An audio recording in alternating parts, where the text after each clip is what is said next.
Hello everyone, balik lagi bersama saya Mancek dalam edisi belajar bahasa Inggris.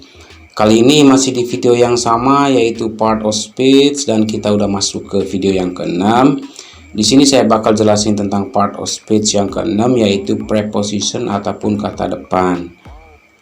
Nah, jadi kita udah masuk ke sini nih, yang ke-6 yaitu preposition. Nah, untuk di video yang ke-6 kali ini yang akan kita pelajari, pertama tentu saja mengenai pengertian dan penggunaan dari preposition. Kemudian yang kedua, kita akan mempelajari tentang bentuk dan jenis-jenis dari preposition itu sendiri. Dan kemudian yang ketiga, kita akan mempelajari mengenai penggunaan dari preposition yang paling sering digunakan, yaitu at, on, dan in. Sekarang kita masuk aja ke tujuan yang pertama. Jadi preposition itu sendiri itu merupakan part of speech yang biasanya dikombinasikan dengan noun dan pronoun untuk membentuk sebuah prepositional phrase, di mana preposition ini itu menerangkan verb, noun, ataupun adjective di belakangnya. Nah, contohnya contoh-contoh preposition itu kayak on, it, at, after, before, dan lain-lain. Adapun penggunaannya di dalam kalimat, kalian bisa lihat di sini. Pertama ada she put her bag on the table. Dia menyimpan tasnya di atas meja. Nah, kata on yang berarti di atas itu merupakan preposition. Kemudian I want to spend my holiday in Labuan Bajo. Nah, kata in di sini merupakan preposisi yang menerangkan kata benda atau lokasi Labuan Bajo. Nah, kayak gitu. Nah, setelah mengerti tentang pengertian dan juga penggunaan dari preposisi itu dalam kalimat, kita akan masuk ke bagian yang kedua mengenai bentuk dan jenis-jenis dari preposisi. Jadi preposisi sendiri itu sebenarnya ada 6 jenis. Jadi saya bakal jelasin bagian-bagian ataupun gambaran besarnya itu apa-apa aja. Pertama adalah simple preposition. Simple preposition itu adalah preposisi tunggal. Jadi preposisi tunggal ini yang biasa kita gunakan atau paling sering kita gunakan itu biasanya hanya terdiri dari satu kata, kayak after, at, by, for, from, of, over, dan lain-lain. Kemudian double preposition. Itu namanya aja preposisi ganda. Jadi di sini preposisi ganda ini biasanya digunakan karena preposisi tunggal itu tidak mampu untuk menerangkan. Jadi itulah kenapa di preposisi ganda ini dipakai dua preposisi, kayak into itu terdiri dari preposisi in dan juga to, onto, from under, from among, from of, from within, over against, dan masih banyak lagi. Kemudian compound preposition. Nah, compound preposition ini itu biasanya gabungan.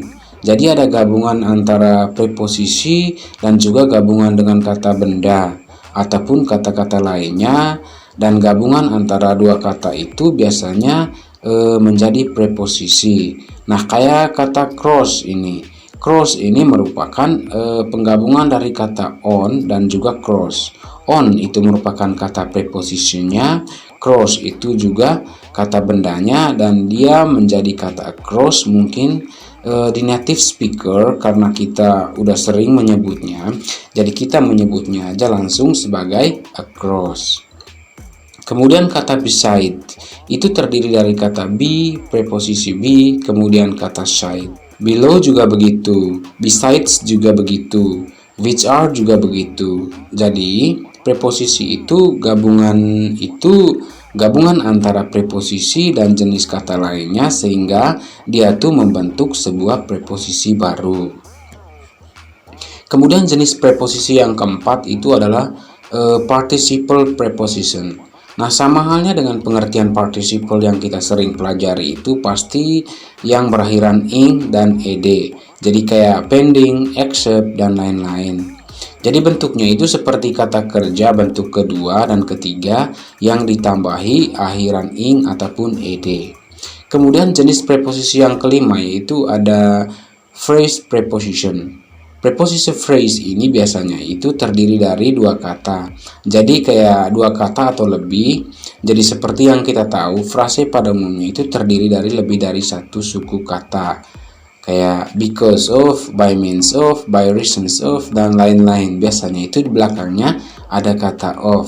Kemudian disguised preposition sendiri itu adalah preposisi tersembunyi. Nah, sebenarnya ini agak mirip-mirip dengan preposisi gabungan. Jadi di sini itu sebenarnya kata o'clock itu kan terdiri dari kata of dan clock. Jadi ada preposisi di depannya.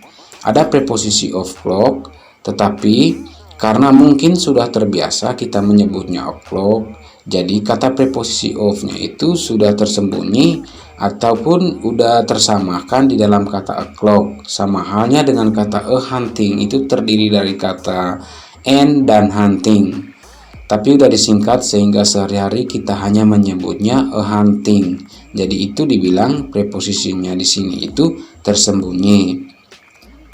Nah, kita udah mengerti mengenai pengertian dan penggunaan, dan juga udah jelas mengenai bentuk dan jenis-jenis pada preposisi itu ada 6. Sekarang kita masuk ke penggunaan at, on, dan in. Nah, at, on, dan in ini merupakan preposisi yang paling sering digunakan, dan biasanya dia itu digunakan untuk menjelaskan tempat dan juga waktu, dan kita bakal jelasin semuanya baik di tempat maupun waktu. Pertama, penjelasan untuk menerangkan tempat untuk penggunaan at.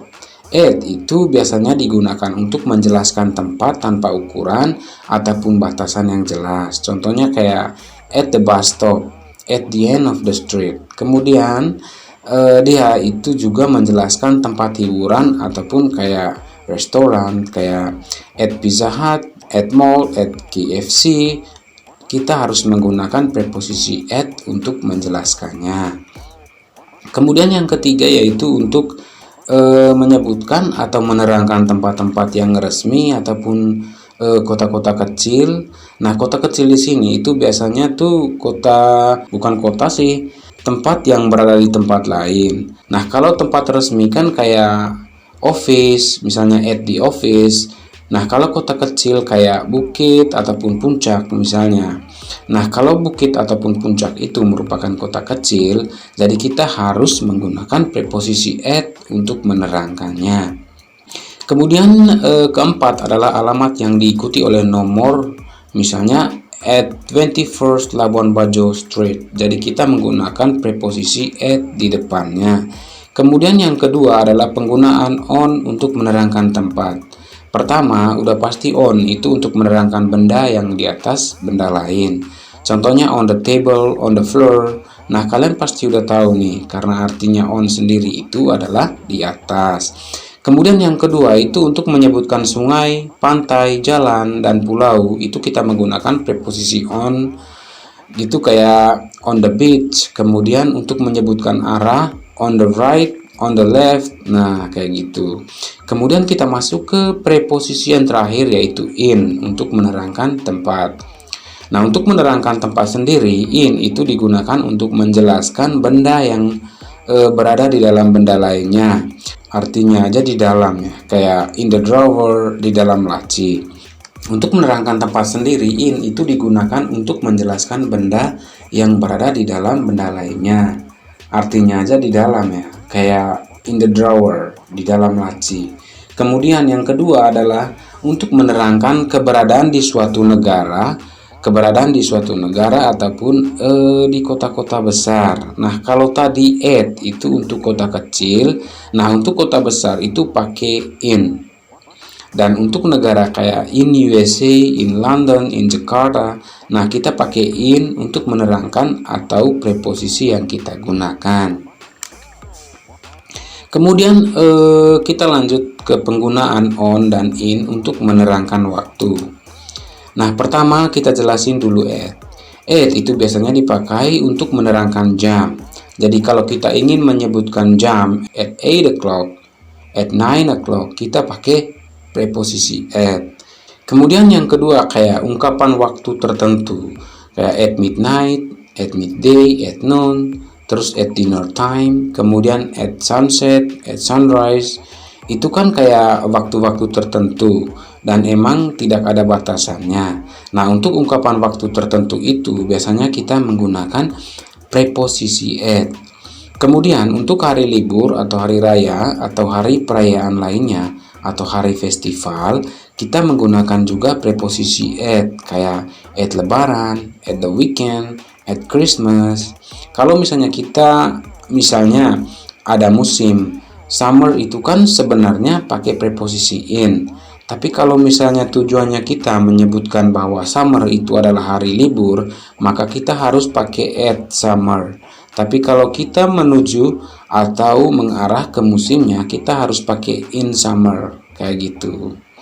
Kemudian yang kedua, kita pakai preposisi on itu untuk menerangkan waktu. On itu digunakan untuk menerangkan hari, kayak on Sunday, on Friday morning. Nah, kalian lihat di sini. Di sini ada dua kata, ada Friday dan morning. Untuk menerangkan pagi dan malam itu sebenarnya pakai preposisi in ya. Tapi karena di sini Friday morning yang menjadi headnya di sini kan adalah Friday, dan yang menjadi topiknya adalah Jumatnya. Hari Jumat di pagi hari. Oleh karena itu, kita masih tetap menggunakan preposisi on. Kemudian untuk menerangkan tanggal. Nah, tanggal di sini ya bukan tanggal aja. Kalau tanggal aja kan pasti kita tidak tahu. Kita cuma taunya angka. Tapi di sini ada tanggal, tahun, dan bulan. Kita biasanya menggunakan preposisi on, kayak on November 22, 2021. Kemudian ini ada hari raya Natal atau hari raya Lebaran, kayak gitu. Nah, apa sih bedanya sama penggunaan at yang tadi? Kalau penggunaan di on itu mengacu ke harinya. Satu hari di situ kayak on Christmas Day, ada kata day-nya. On New Year's Day, ke harinya bukan ke masanya. Kalau kita mengarah ke masa liburannya atau masa Natalnya, on Christmas, kita menggunakan preposisi at. Tapi kalau kita mengarah ke harinya, hari kayak gini, kita harus menggunakan preposisi on. On Christmas Day, on New Year's Day, on Independence Day, kayak gitu. Sekarang kita masuk ke penggunaan preposisi yang terakhir, yaitu in untuk menerangkan waktu. Pertama, dia digunakan untuk menerangkan pagi, siang, malam, in the morning. Tapi kalau ada harinya, berarti kita gunakan on, kayak tadi yang di Friday morning. Kemudian yang kedua, untuk menerangkan tentang waktu yang lama. Kemudian untuk menerangkan bulan, tahun, dan abad. Nah, kalau tadi tanggalnya kan itu pakai on. Kalau tahun, bulan, abad itu pakai in, kayak in August, in 21 century, dan lain-lain. Kemudian periode atau selang waktu. Periode selang waktu itu berarti ada awalnya dan ada akhirnya. Ada yang kayak diketahui berapa selang waktunya, ada juga yang tidak diketahui, itu biasanya pakai in, kayak in a few minutes, in a couple of time, in a couple of minutes, seperti itu. Untuk musim sendiri itu kita pakai in juga, kayak in summer, in autumn, in winter. Nah, seperti itu. Nah, kayaknya kita udah menyelesaikan ketiga tujuan video kita kali ini. Kita udah mengerti mengenai pengertian dan penggunaan preposition. Udah tahu apa-apa aja untuk bentuk dan jenisnya, dan kita juga udah tahu penggunaan dari at, on, dan in yang merupakan preposition yang paling sering digunakan dalam penggunaannya, dalam waktu, dan juga dalam tempat. Nah, kayaknya cukup sekian dulu video pada kali ini. Saya harap kalian suka dengan video ini. Jangan lupa untuk subscribe channel saya, jangan lupa nonton video lainnya, dan jangan lupa share video ini juga ke teman-teman kalian. Dan kalau kalian suka video ini, kalian bisa like dan tinggalkan komentar kalian di bawah. Dan jangan lupa untuk nonton video selanjutnya. Di situ kita bakal membahas masih mengenai bagian dari part of speech sendiri. Oke, see ya in the next video. Bye bye.